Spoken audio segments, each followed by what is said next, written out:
हमारे पैनल पर एक और एक्सपर्ट जुड़ गए हैं जियोजीत फाइनेंशियल सर्विसेज के गौरांग शाह अब हमारे साथ जुड़े हैं। Gaurang sir, good morning. अच्छी खासी मजबूती के बीच energy space, realty sector, banks, financials, pharma, हर तरफ हम तेजी देख रहे हैं। आपकी नजर कहाँ है, कैसे देख रहे हैं आज के मार्केट्स को आप?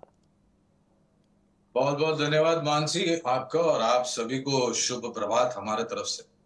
जी, सुप्रभात। तो pharma sector, power sector, cements, metals, इसमें से अगर आप हमें पूछे बैंकिंग के साथ साथ एक क्षेत्र जो हमें सबसे ज्यादा पसंद आता है वो है ऊर्जा उत्पादन करने वाला, यानी कि पावर जनरेशन, और उसके साथ साथ ऊर्जा वितरीकरण यानी कि पावर ट्रांसमिशन डिस्ट्रीब्यूशन। ये सेक्टर हमें इसलिए पसंद आता है, पहले तो यहाँ पर ज्यादा गतिविधि हमने देखी नहीं है मानसी।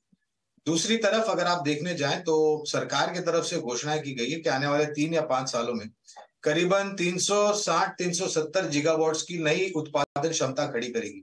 और ये ज्यादातर आपको वायु से यानी कि विंड पावर या फिर सूर्य से यानी कि सोलर एनर्जी आपको आती हुई दिखेगी। इसके साथ साथ हाइड्रोजन और बाकी जो कन्वेंशनल पावर जनरेशन मोड्स है उसका भी इस्तेमाल किया जाएगा। तो पावर जनरेशन में हमें Tata power, Torrent power, NTPC, CSC जैसी कंपनियां पसंद आती है। और हमारा मानना है कि ये सब कंपनियां मेरे ख्याल से अहम भूमिका निभाएगी, क्योंकि अगर हम ये लक्ष्य बना करके चल रहे हैं कि भारत आने वाले समय में नेक्स्ट ट्रिलियन डॉलर इकोनॉमी बनेगा, तो जाहिर है जितनी उत्पादन क्षमता नई नई आएगी उसमें आपको ऊर्जा का बहुत ही जरूरत पड़ेगी। तो पावर सेक्टर एक जो है वो हमें काफी पसंद आता है।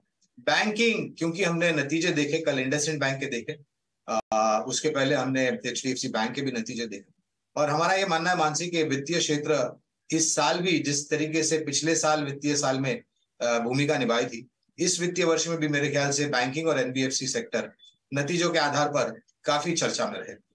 एब्सोल्युटली, तो पावर, एनर्जी स्पेस और बैंकिंग एंड फाइनेंशियल्स पर नज़र होनी चाहिए। पोर्टफोलियो कैटेगरी के स्टॉक्स इन सेगमेंट्स में ऐसे आपको मिलते हुए दिखेंगे। लेकिन चलिए, होगा लुपिन, कैसा लग रहा है आपको? फार्मा स्पेस में होल्ड करने की राय देंगे?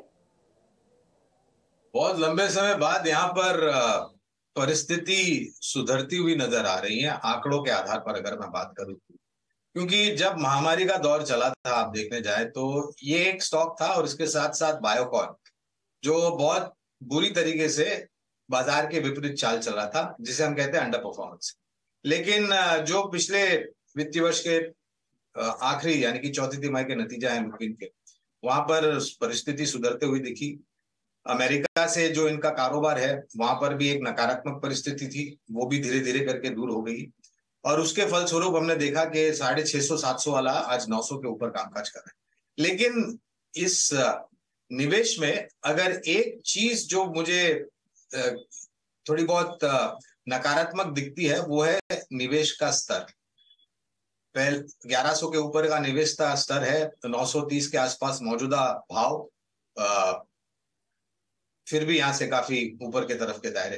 तो अगर करेक्शन में ल्यूपिन में नीचे के तरफ दायरे मिलते हैं और अगर इनके पास निवेश लायक पूंजी है तो 900 के नीचे और करीबन 850 के आसपास अगर इनको मौका मिलता है तो इनको अपना निवेश बढ़ाना चाहिए। ये इसलिए जरूरत है क्योंकि इनका निवेश का स्तर नीचे लाने की जरूरत है, जिससे इनको मुनाफे वाली एग्जिट मिले लंबी अवधि में। तो पहले तो बने रहे, लेकिन 850 और 900 के आसपास करेक्शन में नीचे की तरफ आता है लुपिन, तो आपको जोड़ने की जरूरत है जिससे आपका जो निवेश का स्तर है वो नीचे आ जाए।